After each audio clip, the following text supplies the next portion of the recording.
this is the week where Elon made a power move. Now, usually his moves are more just a sign of, like just overcompensating and wanting to seem cool. But the richest man in the world, Elon Musk, worth $270 billion, much of that made during a global pandemic, this week bought a 9.2% stake in Twitter. That's right. His favorite platform to dump on, even though he's still on it.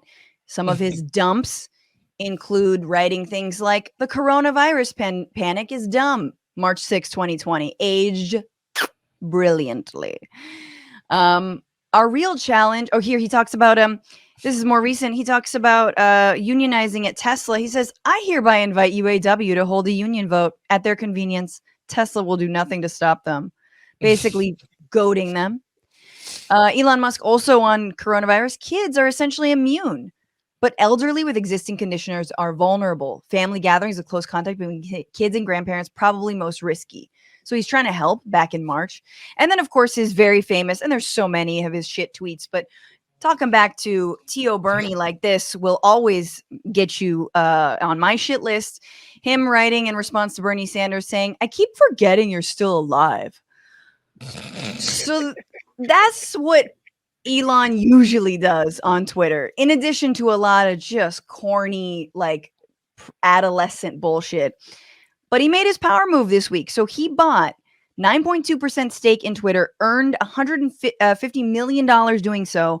And then Twitter was like, okay, you're on the board. So Twitter announced that Mr. Musk, 50? 50! Elon is 50? I mean, like that feels right, but it also, God, that feels so right. Like he wants to be seen as like 39 or 41. But yes, that is the fucking humorless Gen X 50-year-old. Okay, I digress. He was appointed to its 11-person board in a term that expires in 2024. So not forever, thank God, but we'll see. It followed the revelation that he had accumulated 9.2% stake in Twitter, making him its biggest shareholder. Mr. Musk has agreed not to own more than 14.9% of Twitter's stock or take over the company, which is based in SF, according to a filing with the Securities and Exchange Commission. He also, interestingly, unlike other Twitter board members, Mr. Musk did not sign an agreement that forbade him from influencing the company's policies. So that means he is going to influence the company's policies, unlike other people. After, no, okay, this is some background. So that is what happened this week. This guy has taken to Twitter and he always talks about how he wants free speech, right? That like people are getting censored, free speech this, free speech that. He got in trouble for some of those coronavirus tweets earlier. Thoughts was before we dig a little bit deeper on what this could mean. I just think he's acutely aware that the attention economy is the economy, right? You see all the stock manipulation stuff he's done on Twitter with shit like Dogecoin and the like, which is it's just plain and simple pump and dump, right? Right. He realizes that if you can command a lot of attention and therefore you can basically ignite a ton of hype and attention around something, a product, like that can be valuable to somebody like him who, has possession of a lot of capital. I think he's just very aware of what the attention economy can do. Yeah. And let's be honest, man, as much as we hate Twitter sometimes, it's probably still the most effective social media at what it's supposed to do. Get you information, get you takes, get you thoughts. It gets it to you immediately. It gets it to you in a distilled fashion. It's an effective platform. Oh yeah, that's why I rarely tweet. I'm like, I don't actually want to be that effective. No. But so you hinted at something that is exactly right on the money. So we're going to talk about what right-wingers are thinking about it in a sec. But I did a little bit of digging. What is actually going on? As Woz alluded to, he's done a lot of putting his thumb on the scale when it comes to his own stock and shares in Tesla, in Dogecoin, by just tweeting.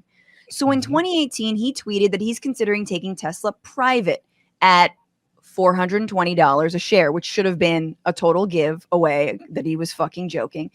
And then he followed up and said that the funding was secure. Turns out the funding wasn't secure. He completely and overly inflated the price and didn't follow up. Nothing actually happened. He didn't take it private.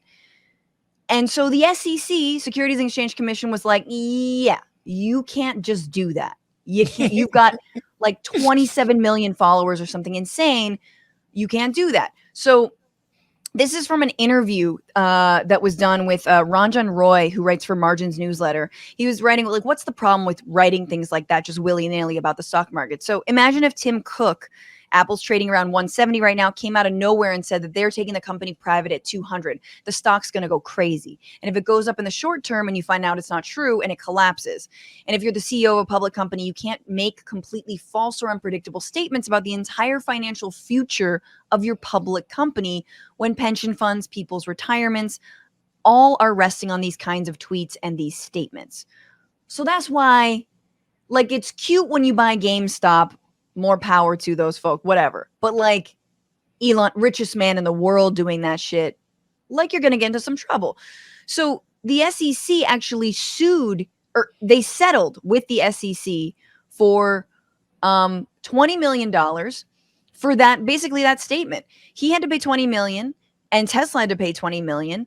And he could no longer become the chairman of Tesla. And Tesla would have to put in place a process where any of Musk's statements, blog posts, tweets, anything like that, had to go through some kind of legal process to make sure that they were vetted. So everyone was joking, ha ha ha, this is like your babysitter. So that's the, like, that is like the, what do we call it? I'm like, probable cause. That is like, yeah, that is the motive for what he might have done. My brain's not working right now. That is the motive for maybe what he eventually did. Because actually, he's been buying stock in Twitter since January of 2022. But in February, he starts his escalation with SEC. He starts pushing it much, much faster. At the end of January, early February, he's tweeting about Canadian truckers, freedom of speech. He's equating the entire SEC enforcement saga around his freedom of speech being chilled. Whatever the catalyst was it SEC? Was it the Canadian truckers? At some point, he decided, quote, I'm going to be the largest shareholder of Twitter. I'm going to get myself on the board of Twitter, and I'm going to escalate things with the SEC to make this something that I either have to win or lose, but someone's got to give. That is this guy, Ranjan Roy's assessment of what just went down. That he's like, oh, you want to censor me, right? Like, you want to say I can't just say that the stock is going to be worth 500 a share, even though it's not actually. Then I'm going to take it private, even though I'm not going to. Fuck you. I'm going to own Twitter. And it seems like the new CEO of Twitter, again, who's not Jack, whatever the hell, he's on board with it. He's fine with it. They're allowing him to have more of a say in Twitter. Last thing, this interviewer is like, would Elon really do that? And he writes, the most important part of he says, this is the world's richest man in a fight with a government regulator over the usage of a specific platform. He just went and essentially bought that platform or became the most powerful person within that company. That kind of behavior, it's crazy in the US. In a functional capital market, these are the kinds of things you just would not normally think would happen. But they did. Like, and that makes sense to me more than like fucking his crusade about whatever he wants to make changes. You know, he wants to do some changes on Twitter. It makes more sense to me that he would, in, again, a petty way, be like, oh, I can't say this, SEC? No, fuck you. I'm going to buy this company. Yeah, I think this is just publicity, honestly. This is not a move that Elon Musk has the potential to lose money on, right? Like, it seems pretty obvious that, like, if he wanted to tomorrow sell his shares, like, he's not going to lose any money. He's still going to get all this publicity. He's still going to, basically paint the picture of himself as this crazy, crusading, Embattled.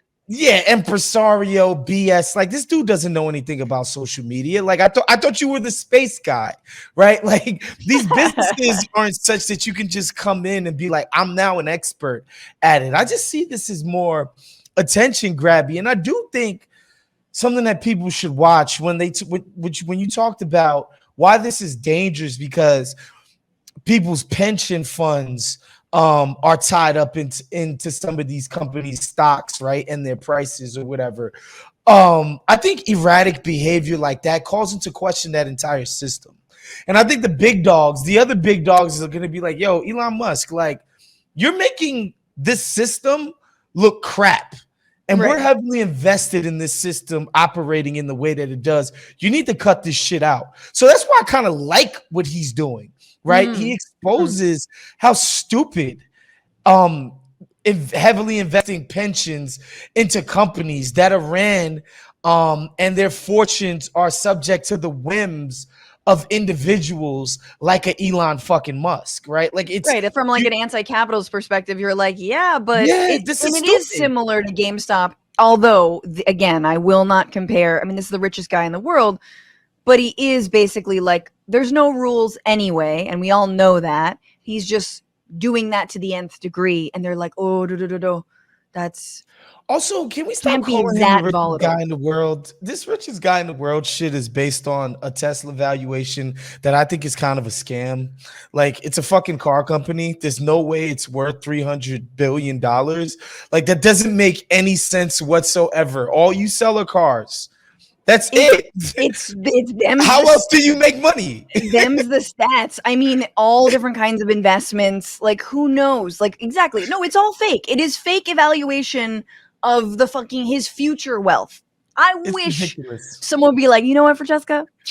I'm just gonna say, like, based on your like potential, just like current assets, and I'm just talking about really smart, great podcast, like Bitch. 12 million right now. That's your will. Bitchuation room. Nah, come on, you're selling yourself short. 50. We're gonna give you 50 million valuation. 50 You're million. you're now a 50 millionaire, Fran. Hell yeah. Just the future assets. Not now, but in the future. What's going on, Frantifa? If you haven't already, subscribe to this channel right now. Hit that button. And also, you can become a patron and support the show every single week. Get access to bonus episodes and exclusive merchandise. Patreon.com/bitchuation room.